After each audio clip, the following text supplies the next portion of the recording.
喂，你睇下佢哋真係跑到成支箭咁快喎！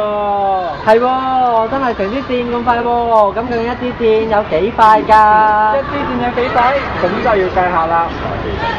去片一樣嘢嘅速度咧，就用速率嚟量度嘅。車 speed 啊嘛 ，speed 咪等於距離除時間咯。Form One Stuff 啦，嗱以呢啲箭為例，佢用咗3秒就飛咗30米咁遠，佢個 speed 就係30除以3，即係每秒10米啦。識你又問，咁你知唔知呢條式可以用一個 graph 嚟表示㗎？吓 speed 就 speed 啦，無啦啦畫咩畫啊？冇學識真係冇學識，識少少喺度扮代表啊！睇嘢啦，嗱以小明嘅火車為例，佢用2個鐘就到咗廣州啦。咁香港距離廣州咧就有160公里咁遠喎，咁所以咧佢個 speed 咧就係160除2，即係每小時80公里啦。咁咧幅圖咧就係咁啦。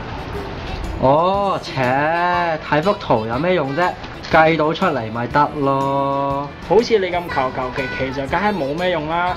一幅圖可以表達一段時間入邊嘅變化噶嘛。你得一個數字點睇佢嘅轉變呢？例如小明嘅火車行下冇油停咗喺度，咁個 graph 就會橫咗㗎啦。好啦，講完一大堆理論之後，梗係要應用翻喺呢一場跑步比賽啦。